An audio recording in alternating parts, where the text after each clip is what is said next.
Јас сега би ја повикала доктор Алма Демировиќ, специјалист патолог, научен соработник и член на Хрватското здружение на родители и активисти, да го одржи своето предавање за ефикасноста и безбедноста на вакцините. Сите го препорачуваат, а никој не превзема одговорност.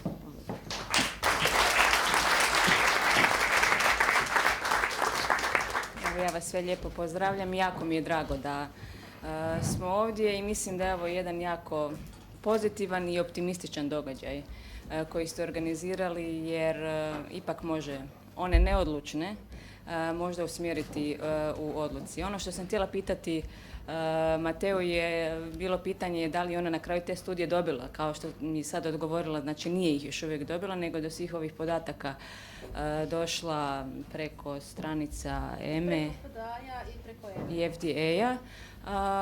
Ja moram reći da smo mi prije možda mjesec ili 2 mjeseca u Hrvatskoj od naše regulatorne agencije također zatražili studiju samo za Imovax polio, znači to je studija za cjepivo protiv poliomijelitisa, i taj zahtjev nam je djelomično odbijen u dijelu koji se odnosi na poslovnu tajnu navodno. Što je u toj poslovnoj tajni, odnosno koje podatke nam nisu dali, nisu rekli, ali ipak smo dobili studije.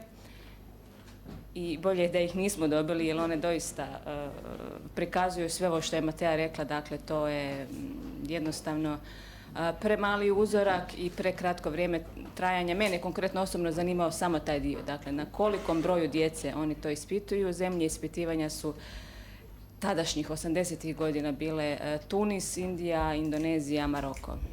Jako malo evropskih zemalja i uzorci su od 56 do maksimalno možda 200-tinjak djece.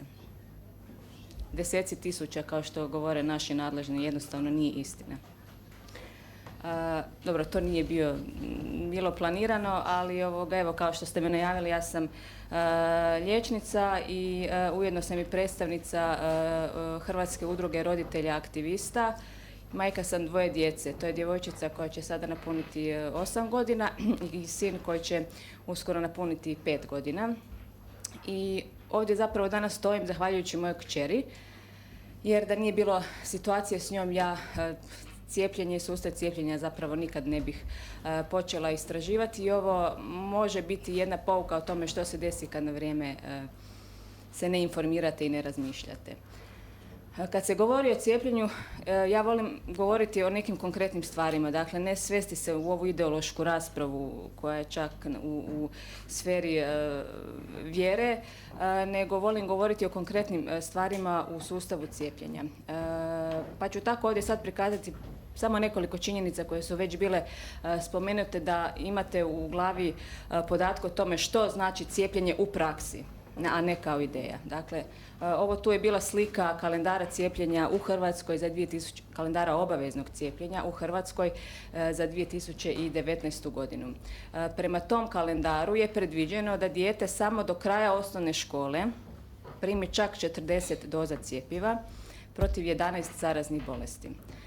Od tih 40 doza najveći broj doza se daje u dojenačkoj dobi, odnosno u dobi do nešto malo više od 1,5 dana.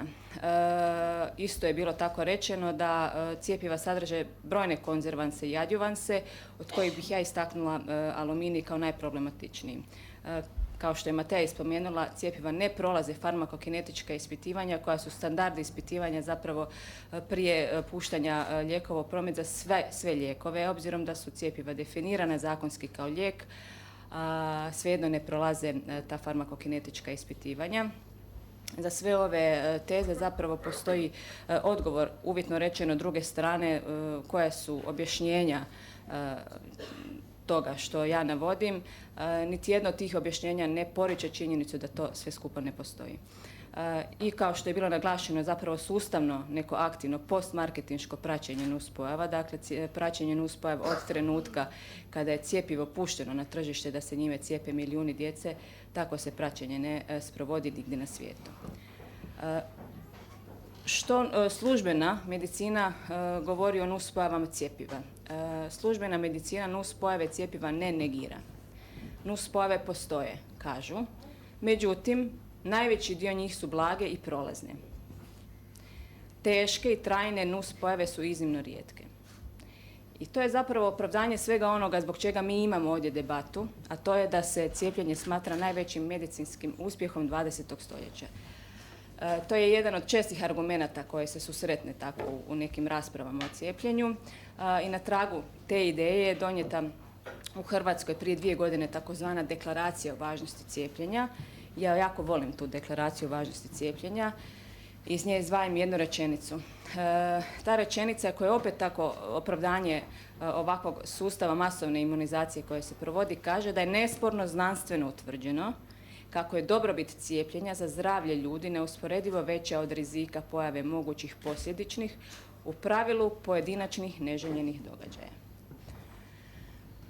U priči koju ću ispričat, dio likova jesmo moja obitelj, odnosno moja kćer i ja, međutim, to moram spomenuti čisto iz razloga što je to zapravo bio okidač da ja o sustavu cijepljenja počnem razmišljati i da otkrijem sve ono što sam otkrila nakon što sam počela preispitivati. Tu se naravno pojavljuju i drugi likovi koji su svima vama ovdje i u vašim državama omiljeni. To su naše regulatorne agencije. Naša se zove HALMED, vaša je MALMED. To je Agencija za lijekove i medicinske proizvode, naš Hrvatski zavod za javno zdravstvo, zatim umiljeno uvijek Ministarstvo zdravlja, zdravstveni radnici cijepitelji. I na kraju se nadam da ćemo nekako do poruke doći zajednički. Dakle, tu su sada slike moje kćeri koja na ovoj slici s lijeve strane, neću dirati da sve je jasno, početkom lipnja 2017. godine je slikana prva slika, tada je ona bila u dobi otprilike 5,5 godina i vidite da ona ima jako bujnu, gustu, kovrčavu kosu, znači ona imala glavu prekrivenu s jako puno kose. I otprilike sredinom lipnja ili negdje početkom ja primjećujem da njoj kosa opada. Dakle, u pramenovima jako intenzivno kosa je bilo posvuda i to je bilo dosta ružno i dramatično. Uz to su joj se gulili neki nokti, otpadali su tako trepavice, obrve, sve je krenulo i jednostavno nestajati. U sredini je slika s početka kolovoza, dakle nepuna 2 mjeseca od kad sam ja primijetila te prve simptome, da bi kroz nepuna 3 mjeseca, odnosno 2,5, s desne strane se vidi slika kako je ona tada izgledala. Ovo je njena slika od prije par dana, ta kosica je nešto počela rasti, ali ta kosica pada. Izgleda evo tako kako izgleda i u konačnici se dođe do toga zapravo da shvatite da lijeka za to stanje nema. Dakle, u svijetu ne postoji registrirani lijek za tu njenu bolest. Njena bolest se naziva alopecija i ona je tu svoju dijagnozu dobila odmah kad smo mi nju prvi put odveli na pregled. Postavljena je dijagnoza alopecija areata, dakle ona je tada imala to tipično ispadanje kose na dijelovima vlasišta, međutim ta alopecija areata je prešla u totalnu alopeciju, odnosno čak možda i univerzalnu, jer ja na ostatku njenog tijela isto nisam vidjela nikakve dlake. I za cijelo to vrijeme, dakle, mi smo nju naravno vodili na medicinsku obradu, napravili smo 1001 pretragu, slikanje, ortopan, rengen pluća, krvnih pretraga milijuni. Tijekom ta 3 mjeseca se nije otkrio ni jedan parametar koji bi odskakao i koji bi mogao ukazati na to da je nešto od toga što je kod nje pronađeno zapravo bilo uzrokom te njene bolesti. Liječnica koja je vodila je isto jednostavno nije imala odgovore i nismo imali put. I onda smo tako tražili pomoć malo po inozemstvu i onda je u jednoj komunikaciji sa liječnikom jednim iz inozemstva on između ostalog, da sada skratim, napomenuo da se napravi, odnosno postavio upit o tome da je moguće da je to posljedica cijepljenja. Znači u toj komunikaciji mi njemu nismo dali podatak o tome da je ona cijepljenja, ali ja nisam tad u tom vremenu smatrala to nekim krucijalnim podatkom, jer ja do tog trenutka, kažem vam, cjepivo nisam uopće preispitivala, niti sam smatrala da u cijepljenju ima išta lošega ili što može napraviti nešto ovako. I nakon što je on meni stavio bubu u uho, ja sam potvrdila, ajmo reći, neku svoju malu tegobicu koju nisam zapravo prihvaćala u punoj svijesti jer jednostavno mi to nije bilo izgledalo moguće. I onda sam išla retrogradno u knjižicu cijepljenja i vidjela da je ona 2 tjedna prije nego što je se pokazalo to drastično ispadanje kose bila cijepljena. I tu zapravo kreće priča o tome za sve ono što se dalje desilo. Dakle, postavilo se legitimno pitanje može li uopće imunizacija dovesti do alopecije. Ja kako bih pomogla svom djetetu, a ne kako bih išla rušiti sustav cijepljenja, odlazim kod liječnice, znači pedijatrice, zamoliti uputu o lijeku kako bih iz te upute eventualno pronašla neki podatak koji bi mi možda mogao usmjeriti put kako da ja njoj pomognem. I u ordinaciji nadležne liječnice dobivam uputu o lijeku, tu ću se vratiti, dobivam uputu o lijeku, odnosno sažetak opisa svojstava lijeka koji je bio na portugalskom jeziku. Dakle, ona je meni izvadila iz upute o lijeku taj papirić koji čak nije bio ni na engleskom, koji možda većina ljudi razumije, pa čak niti na njemačkom, nego ni manje ni više nego na portugalskom jeziku. Zašto je tome tako, to ću vam sekundicu kasnije objasniti, a vezano za poveznicu imunizacije alopecije Agencije za lijekove. Međutim, ovo cjepivo nije imalo ni jedno niti drugo. Na tržište je dospjelo takozvanim interventnim uvozom cjepiva koji je opisan zakonski kao jedna mogućnost uvoza lijekova u raznim slučajevima, a oni interventni uvoz cjepiva opravdavaju činjenicom da se navodno radi o medicinski opravdanoj potrebi radi zaštite zdravlja. Uopće ne bi smio primjenjivati za cjepiva jer do toga nikako ne smije doći, obzirom da se unaprijed zna 3-godišnji plan i program cijepljenja, ali se očito stvori umjetna nestašica cjepiva. Što je još sporno u samom interventnom uvozu cjepiva, sporna je činjenica da pravilnik koji bi trebao regulirati nekakve posebne uvjete pod kojima se taj lijek uvozi, iako je zakonski definirano da je trebao biti donesen još 2014. godine, do dana današnjeg još uvijek nije donesen. Dakle, oni zapravo mogu sve. Za to vrijeme se naravno vrti velika količina novca i samo za 2 godine, 2016. i 2017. je na taj način na tržište u Hrvatskoj stavljeno čak 37 cjepiva, među kojima su neki iz Poljske i Bugarske i to također bez dostupne upute o lijeku na hrvatskom jeziku. U potrazi za daljnjim podacima ja sam pokušavala naći ime tog cjepiva jer ono što je bilo napisano u knjižici imunizacije pisalo je Reforko. Pretraživanjem stranice Europske agencije za lijekove ime tog cjepiva se nije moglo naći. U potrazi daljnjoj za odgovorima sam shvatila da u biti ja kao laik mogu prijaviti sama nuspojavu. Međutim, zdravstveni radnik je tu nuspojavu obavezan prijaviti. U redu. Postoje zakoni i članci koji to definiraju, a ukoliko bi propustio izvijestiti nadležne institucije o sumnji na nuspojavu ili dokazanoj nuspojavi, to predstavlja za prekršaj zdravstvenog radnika. I za sankcije za taj prekršaj predviđena je novčana kazna i ona iznosi između 4 i 7 tisuća eura. I onda sam u nastavku postavila sljedeće pitanje našim institucijama koje je bilo nekako u logičnom slijedu. Dakle, da ako sam ja kao laik prijavila, ja u tom trenutku nisam zdravstveni radnik, ja sam mama djeteta za koje sumnjam da je doživjelo nuspojavu cjepiva. I prijavim regulatornoj agenciji, a ona koja je obavezna to ne napravi, koja je inspekcija, odnosno ko je nadležan za utvrditi da je do njenog propusta došlo. I to je pitanje postavljeno svima. Dakle, naše ministarstvo kaže da je to Agencija za lijekove. Agencija za lijekove kaže da ni u kom slučaju to ne mogu biti oni, da to mora biti Hrvatska liječnička komora. Komora se ograđuje i kaže da oni apsolutno nikakve veze s tim nemaju. Čelnici Zavoda za javno zdravstvo ne znaju, nisu se susretali s tim. Da cijelo to vrijeme se nuspojave ne bilježe službeno i nadzorno tijelo još uvijek ne postoji.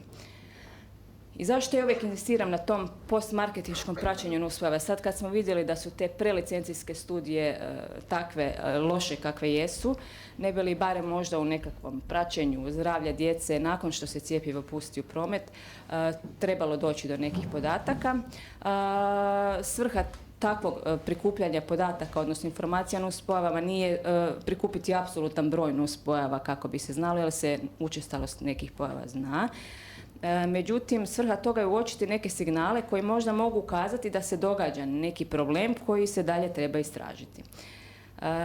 I ovu i sljedeću rečenicu isto tako volim, jer je to rečenica isto tako te osobe iz Zavoda za javno zdravstvo, koji kaže da ne postoji nigdje na svijetu rutinsko praćenje nuspojava cijepljenja koje bi bilo tako osjetljivo i specifično da bi se, dakle, temeljem tih podataka odgovaralo na znanstvena pitanja koja se postavljaju u raspravama o cijepljenju. Pa se onda postavi logično pitanje temeljem kojih onda podataka se procjenjuje šteta kada se govori o onoj osnovnoj tezi opravdanja masovne imunizacije, da je korist veća od štete. Da li su to podaci koji proizvođači prikažu tijekom svojih kliničkih ispitivanja, jer znamo da su oni zapravo trgovci koji posluju zbog profita i oni ne mogu riskirati da se otkrije da je njihov proizvod u većoj mjeri štetan nego što je koristan. Mislim, koliko te podatke možemo smatrati mjerodavnima. Da li se ti podaci o šteti skupljaju temeljem nekakvog sustavnog, aktivnog postmarketinškog praćenja nuspojava? Za njega smo vidjeli da se nigdje na svijetu ne provodi. Da li se prikupljaju temeljem ovog spontanog postmarketinškog pasivnog prikupljanja nuspojava? Za njega smo vidjeli da metodološki jednostavno insuficijentno, dakle da ne može dati dovoljne signale. Zašto ne može? Zato što temelj za tu prijavu je zapravo subjektivna procjena liječnika. To je dakle subjektivna procjena nekog čovjeka. Subjektivna procjena nekog čovjeka ne može biti temeljem znanstvene metode. Znači, znanstvena metoda i zaključci moraju biti u mogućnosti biti provjereni i replicirani. I onda se naravno postavi pitanje koliko je ovakvih priča ili gorih ili nešto blažih prošlo ispod radara, odnosno koliko tih sigurnosnih signala je prošlo ispod radara. Isto ovo predavanje sam ja održala, ne znam, nekim čudom u našem Saboru. To je naš parlament gdje nije imalo nikakvog učinka, jer oni zapravo se svelo na ideološku raspravu. Prijedlozi moji kako poboljšati situaciju nisu uopće shvaćeni ozbiljno. Zato što zapravo oni kad bi shvatili sljedeće rečenice ozbiljno morali bi se desiti nekoliko stvari, a to je da kao prvo netko mora preuzeti odgovornost, a kao drugo da dogmu omjeru korist šteta moraju mijenjati iz temelja. Neke od ovih rečenica su zapravo vrlo praktične. Dakle, ako smo vidjeli da pravilnik kojim se reguliraju uvjeti izvanrednog uvoza cjepiva ne postoji, da ga se onda donese. Ako čelni ljudi koji provode program imunizacije tvrde i dokazuju da se proizvođači cjepiva ponašaju monopolistički i uvjetuju čime se cijepi, onda te proizvođače u tome treba onemogućiti. Ako liječnici koji cijepe nisu svjesni uopće da postoji zakonska obaveza da bi oni morali prijaviti sumnju na nuspojavu i nisu čak svjesni raspona mogućih oštećenja zdravlja koja mogu nastati nakon cijepljenja, onda ih u tome treba osvijestiti. Ako smo vidjeli da nadzor nad prijavom nuspojava ne postoji, onda ga treba početi sprovoditi. Ono što je ključno je naravno definirati odgovornost pojedinaca u institucijama i odgovornost institucija, ali se ne može desiti da se oni već 3. godinu loptaju dopisima tko je za šta nadležan, a pritome ostaju u svom čvrstom uvjerenju. I ono što je najnužnije zapravo za kraj provesti stvarno znanstveno istraživanje o tome kolika je zapravo korist u odnosu na štetu, jer su stvarni broj i težina nuspojava jedna velika nepoznanica. Većina ljudi koja krene u preispitivanje cijepljenja na kraju shvati da je temeljna postavka deklaracije o važnosti cijepljenja, kako je nesporno znanstveno utvrđeno da je dobrobit veća od rizika, zapravo jedan veliki mit. U tom kontekstu sam ih ja pitala da li i dalje smatraju da je ustrajanje na obavezi masovne imunizacije i diskriminaciji necijepljene djece, da li oni to smatraju zapravo ispravnim. I evo, završila bih statistikom, kako se u svim zapravo raspravama o cijepljenju većina zaključaka svodi na statistiku. Volim izreći ovu rečenicu, ne znam ko je autor, da je statistika točan zbroj netočnih podataka. I onim neodlučnima bih poručila, odnosno upitala bih da li bi u ovakvim okolnostima onda pristali dati dijete da bude dio te statistike. Hvala.